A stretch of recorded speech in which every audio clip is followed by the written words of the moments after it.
तो भाइयों बहनों दोस्तों मित्रों, स्वागत करते हैं आपका फिर से अभय के चैनल में।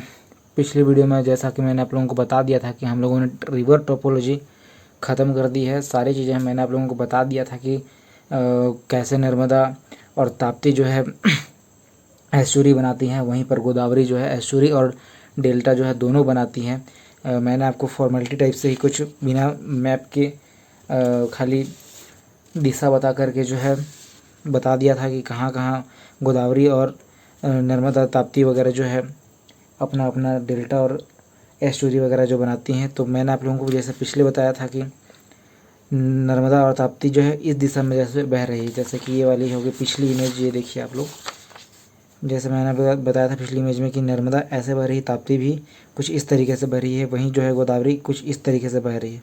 वहीं आप जो है इस नक्शे में भी आप देख सकते हैं कि नर्मदा और ताप्ती और गोदावरी इसके बहने की दिशा कुछ और ही है। ठीक है, यहीं पे जो है गोदावरी की एक ओर ही पहाड़ है और दूसरी ओर पहाड़ नहीं होने के कारण यहाँ पे गोदावरी का बहुत बड़ा एस्चुरी बन जाता है और यहाँ पे डेल्टा भी कुछ मात्रा में बन जाती है। वहीं पर ये नर्मदा और जो ताप्ती हैं ये पहाड़ी इलाकों से होकर आने के कारण यहाँ पे और इनके दोनों ओर ही पहाड़ हैं, जिसकी वजह से यहाँ पर खाली एस्चुरी का निर्माण होता है। ठीक है, और यहाँ पर देखिए ये हमारी गंगा जो अंत में जो है बांग्लादेश में विलीन हो जाती है और यहीं पर जो है सुंदरवन का डेल्टा पश्चिम बंगाल में सबसे बड़ा डेल्टा है। ठीक है, तो ये सारी कुछ चीज़ें थी। और जो है इसके बाद हम लोग आज देखते हैं कि नदी में थोड़ा कुछ जो बचा खुचा रह गया था चुटुर पुटुर, उसको भी हम लोग जान लेते हैं अच्छे से। ठीक है, तो क्या छूटा हुआ था टाइप से, जैसा कि देखिए नदियाँ जब ढलान से उतरती रहती हैं तो उनकी स्पीड बहुत ज़्यादा तेज़ होती है। ठीक है, बहुत ज़्यादा होती है, लेकिन जैसे जैसे वो मैदानी इलाकों में प्रवेश कर रही होती है उनकी स्पीड जो है ख़त्म हो जाती है। उनकी प्रवणता और उनका चाल जो है वो कम होना लगता है, जिसके कारण उनके टूट फूट करने की क्षमता जो है वो कम हो जाती है। तो ये समझ जाइए ये नदी ऊपर से उतरती हुई आ रही थी। ठीक है, और ये जो है अब मैदानी इलाकों में प्रवेश कर चुकी है। मैदानी इलाकों में ये प्रवेश कर चुकी है। मैदानी इलाकों में प्रवेश करने के कारण क्या होता है कि इनकी शक्ति खत्म हो चुकी होती है। खत्म होने के कारण इनकी शक्ति क्या होता है कि ये अलग अलग भागों में बटने लगती है। ठीक है, कल मैंने आप लोगों को बताया था कि ये अलग अलग भागों में बटने लगती है, जिसे हम क्या कहते हैं वितरिका। क्या कहते हैं दोस्तों, वितरिका। ठीक है, अलग अलग भागों में जब ये धीरे धीरे बटने लगती है तो इसे हम कहते हैं वितरिका। ठीक है, और साथ में ये क्या करती हैं कि जब ये थक चुकी होती हैं, इनमें कोई ताकत या पावर नहीं होती है, तो ये अपने साथ लाए हुए मिट्टी को, अपने साथ लाए हुए अवसाद या कचरे को वहीं पर छोड़ती चली जाती हैं, जिससे कि बनता है यहाँ पर डेल्टा। जहाँ छोटे छोटे अवसाद छोटे छोटे कचरे होंगे उन्हें हम कहते हैं रोधिका। ठीक है, क्या कहते हैं रोधिका। लेकिन वहीं पर जब बड़े अवसाद बड़े कचरे जमा होने लगते हैं तो उसे हम कहते हैं डेल्टा। तो ये देखिए यहाँ पर क्या हुआ, डेल्टा जमा हो गया। ठीक है, यहाँ जमा हो गया डेल्टा, यहाँ जमा हो गया डेल्टा। ठीक है, यहाँ जमा हो गया क्या, डेल्टा। ये काला रंग में जो बन रहा है ये डेल्टा है। ठीक है, ये काला रंग डेल्टा को प्रदर्शित कर रहा है। ठीक है, कुछ इस तरीके से यहाँ जो है डेल्टा इकट्ठा होने लगता है। ठीक है, डेल्टा के इस तरह से इकट्ठा होने के कारण इस वितरिका का शेप जो है थोड़ा थोड़ा पंजे के जैसा आप लोगों को दिखाई दे रहा है क्या, ये कुछ पंजे के जैसा दिखाई दे रहा है, पक्षी के पंजे की तरह। ठीक है, इस डेल्टा के जमा होने के कारण इस वितरिका में थोड़ा सा पंजे नुमा आकृति बन जाती है, जिसे हम पक्षीपाद कहते हैं। क्या कहते हैं, पक्षीपाद। पाद मतलब होता है चरण, है ना, पैर को कहते हैं पाद कहते हैं जिसे ये। और लेकिन ये पक्षी के पंजे की तरह दिखाई देने के कारण इसे हम क्या कहते हैं, पक्षीपाद डेल्टा या पक्षीपाद आकृति। ठीक है, तो ये पक्षीपाद आकृति सबसे ज़्यादा कहाँ देखे जाते हैं, सबसे बड़ा जो है इसे आप देख सकते हैं मिसिसिपी में। मिसिसिपी नदी में, कहाँ, अमेरिका में। ठीक है, अमेरिका की मिसिसिपी नदी में ये जो पक्षीपाद की आकृति जो है आप लोगों को बड़े आकार में देखने को मिल सकती है। ठीक है, क्योंकि इसका आकार जो है पक्षी के पंजे की तरह दिखाई दे रहा है। ठीक है, लेकिन क्या होता है कि गंगा जो है ना ऐसा नहीं करती है। गंगा का क्या है कि बहुत ही ज़्यादा वहाँ मिट्टी होती है, तो ये सारे उनको जो आकृति बनाने की जरूरत ही नहीं पड़ती है। पूरा जो है डेल्टा मिट्टी जो है वो इकट्ठा करते हुए आती है, जिससे कि बहुत बड़ा वहाँ पर डेल्टा बन चुका है, सुंदरबन का डेल्टा। आप सभी को पता है इसके बारे में, ठीक है। अब यहीं पर क्या होता है कि अगर इसी की एक और पर्वत आ जाए या फिर दोनों ओर पर्वत आ जाए तो खाली एस्चुरी बनेगी। लेकिन अगर एक और पर्वत और एक और पर्वत नहीं है तो क्या बनेगा, एस्चुरी भी बनेगा गोदावरी की तरह, और डेल्टा भी बनेगा किसी तरह, गोदावरी की तरह, ठीक है। तो ये थोड़ा सा कुछ पक्षीपात कल नहीं बताया गया था। अब हम आगे क्या देखते हैं, नदी स्टार्ट कहाँ से होता है। नदी का स्टार्ट पॉइंट जिसे हम कहते हैं ओरिजिन, ठीक है, मुहाना, उद्गम, ठीक है, सॉरी, उद्गम इसे हम कहते हैं। और इसका एंड कहाँ होता है, एंड होता है माउथ, ठीक है, माउथ, इसे हम क्या कहते हैं, मुहाना, ठीक है। अब जितना भी काम होता है, सब कुछ जो होता है ये मुहाने पर ही होता है। मुहाने पर ही क्या बनता है, रोधिका या फिर डेल्टा, ठीक है। ये सब मुहाने पर ही बनना शुरू होता है, रोधिका या फिर डेल्टा या फिर एस्चुरी कहिए। ये सारा काम जो है मुहाने पर ही होना शुरू होता है। नदियाँ जब स्टार्टम पॉइंट होती है ना तो उनका मुहाना कुछ थोड़ा सा पतला होता है, लेकिन जैसे जैसे ये आखिरी में समुद्र में विलीन होती चली जाती है, इनका मुहाना जो है चौड़ा होता चला जाता है, ठीक है। तो ये भी क्वेश्चन मेंस में, यूपीएससी मेंस में कई बार पूछा हुआ है कि सबसे चौड़ा मुहाना किस नदी का है, ठीक है, सबसे चौड़ा मुहाना किस नदी में बना हुआ है। तो ये है रूस की ओव नदी। क्या है दोस्तों, रूस की ओव नदी, जिसका जो है मुहाना बहुत ज़्यादा बड़ा है। यहाँ पे आप लोग जैसे देख सकते हैं,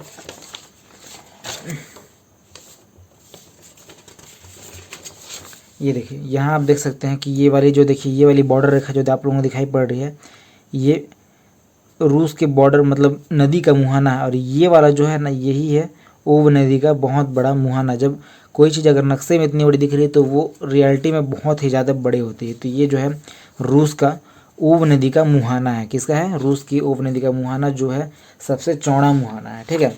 ये मुहाना सबसे चौड़ा मुहाना है। अब सवाल ये उठता है कि देखिए, सबको पता है कि आखिरी में नदी कहाँ समाप्त होती है, कहाँ जाकर समाप्त होती है, तो समुद्र में होती है, ठीक है। हर नदी, कोई ना कोई, हर नदी, जो भी नदी है वो समुद्र में जाकर ही विलीन होती है, ठीक है, ये सबको पता है। और जो नहीं होती वो अपनी किसी न किसी सहायक नदी में, बड़ी नदी में जाकर मिल जाती है, और वो बड़ी नदी जो है समुद्र में जाकर फेंक देती है सारे पानी को। लेकिन सवाल ये उठता है कि समुद्र का पानी खारा क्यों हो जाता है। नदियों में जो तो जितना भी पानी गया हुआ था वो तो सारा मीठा पानी था, जिसे हम पी सकते थे, खा सकते थे, ठीक है। तो वो समुद्र में ऐसा क्या हुआ कि वहाँ जाने के बाद जो है नदी का पानी खारा हो गया। ये भी यूपीएससी में मेंस में पूछ चुका है, लिखने को भी दे चुका है, ठीक है।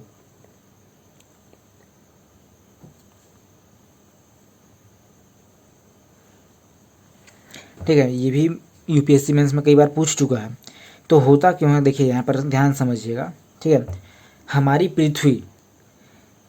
पृथ्वी के सरफेस पे अगर सबसे ज़्यादा मात्रा में अगर कुछ पाया जाता है तो वो क्या है, वो है नमक, ठीक है।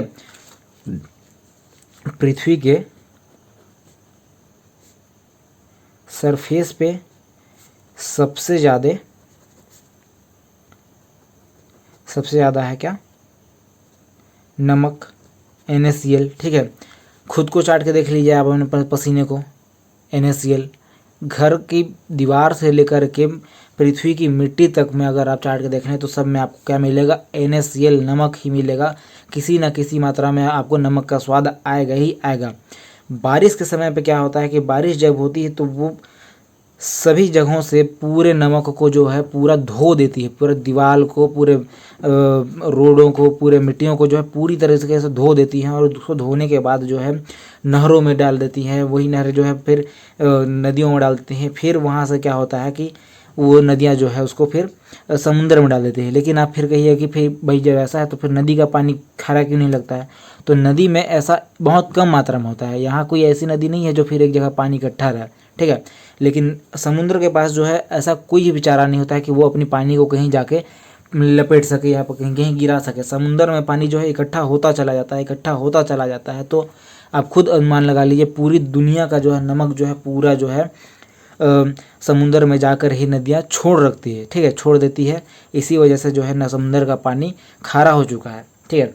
ये क्वेश्चन कई बार पूछ चुका है, तो इसका आंसर मेंस में लिखा गया था कि नदियों के द्वारा लाए गए पूरी पृथ्वी का अवसाद या कचरा, ठीक है, जो है समुद्र में फेंक देने के कारण समुद्र का पानी जो है खारा हो जाता है, ठीक है। ये कई बार पूछ चुका है, ठीक है। ये भी जो है निक्षेपण के कारण ही बनता है, क्योंकि भाई निक्षेपण के कारण ही तो पूरा कचरा जो है समुद्र में फेंका जा रहा है, ठीक है।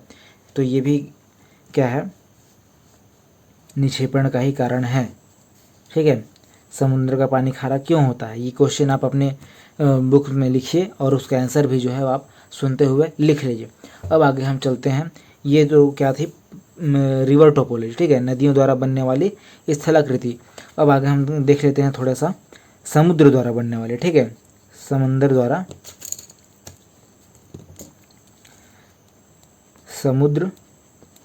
द्वारा बनने वाली स्थलाकृति, ठीक है, समुद्र द्वारा बनने वाली स्थलाकृति। अब हम नदियों द्वारा बनने वाले तो हम लोग जान लिया कि कैसे खोद खाद के जो है स्थलाकृति जो है बना देती थी नदियाँ, ठीक है। अब हम जानेंगे कि समुद्र कैसे बनाती है, ठीक है। तो इसके लिए एक छोटा सा सरफेस में बना लेता हूँ और फिर आप लोगों को दिखाता हूँ, ठीक है। अब यहाँ पर आप लोग देखिएगा, ठीक है, ये सरफेस जो बना हुआ है, इस काले वाले भाग को हम पृथ्वी मान लेते हैं, ठीक है। ये भूमि है, ठीक है, ये भूमि जिस पे हम चल फिर सकते हैं, ठीक है। ये लाल वाला भाग जो है इसको हम मान लेते हैं पृथ्वी का समुद्र का तट है ये, ठीक है, समुद्र तट। इसको समुद्र तट को क्या कहा जाता है ये भी आगे बताएंगे। और ये नीला वाला भाग जो है ये है जल, ठीक है, ये नीला वाला भाग है ये जल। अब यहाँ पर ध्यान से समझिएगा थोड़ा सा, ठीक है। अब क्या हुआ था कि जैसा कि आप लोगों को सबको पता है कि नदियों के द्वारा जो एस्चुरी समुद्र में बनाई गई थी, ठीक है, एस्चुरी जो है कचड़ों के द्वारा अवसाद के द्वारा जो एस्चुरी बनाई गई थी समुद्र में, ये मान ली ये वाली है, समझिए ये एस्चुरी है, ठीक है, ये एस्चुरी है जो नदियों के द्वारा बनाई गई थी। तो ये एस्चुरी क्या होगा ना कि ये एक जगह तो खड़े रहेगा नहीं, बन गया तो बन गया, ऐसा तो नहीं रहेगा कि वहीं पर रह जाएगा। क्योंकि समुद्र में तो क्या है कि भाई दिन प्रतिदिन डेली बड़े बड़े लहरें जो हैं उठती रहती हैं, तो वो लहरें क्या करती हैं कि इन एस्चुरियों को जो है ढकेलती जाती हैं, ठीक है, लगातार थपेड़े मारती हैं और इन एस्चुरीज को है जो है समुद्र की लहरें ढकेलती जाती हैं। और एक टाइम पे क्या होता है कि ये सारे एस्चुरी जो है ना, ये ढकेलते जो है समुद्र के तट पर जाकर चिपक जाती है या फिर समुद्र के तट पे जाके मिल जाती है। जैसे कि ये है एस्चुरी, और ये फिर एक टाइम पे क्या हुआ कि ये ढकेलते हुए समुद्र के तट में जाकर ये विलीन हो गई, उससे जाकर ये चिपक गई, ठीक है। ये एस्चुरी जो है समुद्र में जाकर चिपक गई।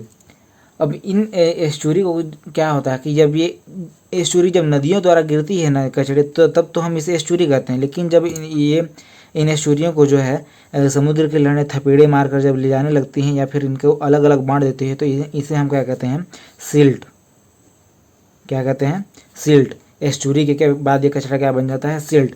अब इन्हीं सिल्ट को समुद्र की लहरें थपेड़े मार मार कर एक टाइम पे समुद्र के किनारे अपने तट से ले जाकर के चिपका देती हैं, ठीक है, अपने तट से ले जाकर के चिपका देती है ढकेल के।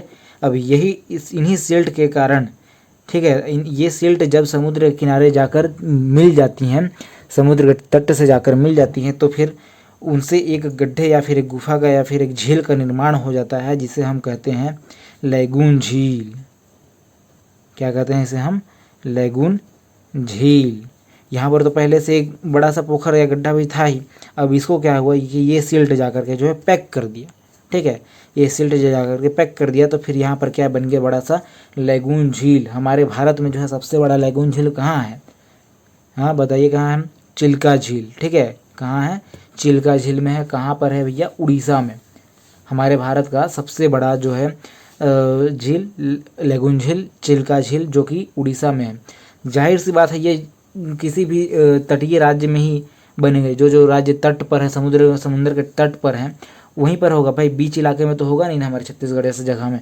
तो भारत के 9 राज्य जो हैं समुद्र के किनारे हैं, उन्हीं में से किसी कहीं ना कहीं तो बनेगा ही, भाई सब में भी बन सकता है, लेकिन जो सबसे बड़ा लैगून झील है वो चिल्का झील है। वो कहाँ पर है? हमारे उड़ीसा में, ठीक है। अब सवाल यहाँ पर उठता है कि क्या इसका पानी खारा होगा? क्या लैगून झील का पानी भी खारा होगा? तो हाँ भाई, पानी इसका खारा ही होगा। क्यों होगा? क्योंकि भाई यहाँ से नहीं ले जाकर इसको ढकेल के ऊपर से चिपकाया है, नीचे से तो पानी रिस ही ना रहा है। यहाँ बारिश का पानी तो यहाँ नहीं जमा हुआ है, नीचे से पानी रिस ही रहा है। इसी कारण से यहाँ पर जो है बहुत मतलब इसका पानी भी खारा ही होगा। अब हम देखते हैं इसके उपयोग, ठीक है। लैगून झील के उपयोग, लैगून झील के क्या क्या यूज़ हो जाएंगे, ठीक है। तो लैगून झील के बहुत सारे उपयोग हैं और बहुत ही मतलब अच्छे अच्छे यूजेस हैं, ठीक है। लैगून झील के यूज़, अब लैगून झील का इस्तेमाल कैसे किया जाएगा, ठीक है, उसको भी यहाँ पर आप समझिए, ठीक है। अब क्या होगा कि ये है समुद्र किनारा, समुद्र किनारा है और समुद्र में चलती हैं बड़ी बड़ी नावें। क्या चलती हैं? बड़ी बड़ी नावें। तो इन नावों को चलने के लिए समुद्र के किनारे जो है बनाया जाता है क्या? सी पोर्ट। क्या बनाया जाता है? बंदरगाह। तो यहाँ पर हमारे मोदी चाचा ने, मान लीजिए कि यहाँ पर हमारे मोदी चाचा ने बनवा दिया बड़ा सा बंदरगाह, बनवा के एकदम रेडी, एकदम ओपनिंग वगैरह करके मिठाई सिठाई खा करके फिट, ठीक है। तो समुंदर के किनारे तब वो चीज़ें तब तक ही सही हैं जब तक कि समुंदर शांत है, लेकिन उसका प्रकोप कब ढह जाए, उसका जो है नेचर कब बदल जाता है वो कोई नहीं जानता है, ठीक है। तो यहाँ पर मान लीजिए जो ये बंदरगाह बना हुआ है, कुछ समय ही बाद समझ जाइए कि समुद्र से लहरें उठने लगी, बहुत बड़े बड़े सुनामी आने लगी, यहाँ पर आके मार देगा, पूरा जो है बंदरगाह चौपट ख़त्म हो जाएगा, ठीक है। पूरा बंदरगाह ख़त्म हो जाएगा। इसी वजह से क्या करेंगे कि मोदी चाचा जो है ना यहाँ पे बनवाएंगे, कहाँ पे? यहाँ बनवाएंगे क्या? बंदरगाह। ये क्या होगा? बंदरगाह। यहाँ पे बनवाएंगे क्या? बंदरगाह बनवाएंगे। तो इसमें क्या होगा कि फिर यहाँ से जो सुनामी उठेंगे तो ये सिल्ट जो है उनको रोक देंगी। यहाँ पे आपको ये सिल्ट जो है छोटा दिखाई पड़ रहा है ना, लेकिन ये सिल्ट जो है बहुत ही ज़्यादा बड़े और बहुत ही ज़्यादा मतलब विशालकाय होते हैं। जाकर के एक बार चिल्का झील घुमाइए, पता चल जाएगा आप लोगों को, ठीक है। तो यहीं पर बनवाएंगे फिर क्या? बंदरगाह बनवाएंगे। यहाँ पर सुनामी से ये बंदरगाह बच जाएगा। अब फिर आप लोगों को सवाल उठेगा कि यहाँ पर बंदरगाह बंद तो गया भाई, अब क्या यहाँ से नाव जो है उड़ करके इधर आएगी पानी में? ऐसा भी तो आप पूछेंगे। तो नहीं, उड़ कर नहीं आएगी। क्या करेंगे कि यहाँ पर से जो छोटा सा कुछ एरिया को जेसीबी के द्वारा जो है अलग करवा दिया जाएगा। क्या करवा दिया जाएगा? अलग करवा दिया जाएगा। फिर जो है यहाँ से नाव घूमते हुए ऐसे निकलेगी और फिर जो है अपने जो है समुद्र में अपना सैर सपाटा के लिए निकल जाएगी। और फिर जब रिटर्न होना होगा उसको, तो फिर से इधर आते हुए वो इसी दिशा में आते हुए फिर से अपने फिर से यहाँ पर बंदरगाह में वो आ जाएगी। तो इस तरह से हमारा बंदरगाह जो है इन सिल्ट के द्वारा इन लैगून झील में जो है बहुत ही ज़्यादा सेफ रहता है, ठीक है। तो ये तो हो गया फिर लैगून झील का इस्तेमाल। अब क्या होता है देखिए, ठीक है, समुद्र के द्वारा, ठीक है, समुद्र के द्वारा लहरें जो है थपेड़े मारते मारते मारते मारते जो है ना किनारे पर जो चट्टानें होती हैं उनको नीचे से बहुत ज़्यादा उनको नीचे से जो है खोदने लगती हैं, ठीक है। चट्टानों को नीचे से फोड़ने लगती, खोदने लगती हैं, जिसकी वजह से चट्टानें नीचे से चट्टानें जो हैं चट्टानों में जो नीचे से है गड्ढा हो जाता है, ठीक है। ये चट्टान है, इसके नीचे से जो है एक गड्ढा बन गया। कि क्यों गड्ढा बन गया है? समुद्र के थपेड़े के कारण, समुद्र के मार के कारण, ठीक है। ये जो है पहाड़ के नीचे अब गड्ढा बन गया है। तो अब इन गड्ढों का उपयोग कैसे किया जाता है, ठीक है। ये भी बहुत काम के गड्ढे हो जाते हैं, ठीक है। पूरा पूरा सुरंग बन जाता है पहाड़ों को खोद देने से, ठीक है। तो इन सुरंगों का उपयोग कैसे किया जाता है? तो इन सुरंगों का उपयोग जो है ना छुपने में किया जाता है, जासूसी में किया जाता है, देख रेख में किया जाता है। किसके लिए किया जाता है? हमारे नौसेना के द्वारा किया जाता है। अब कैसा किया जाता है ये भी देख लीजिए। ये समंदर है, ठीक है, ये है समुंदर।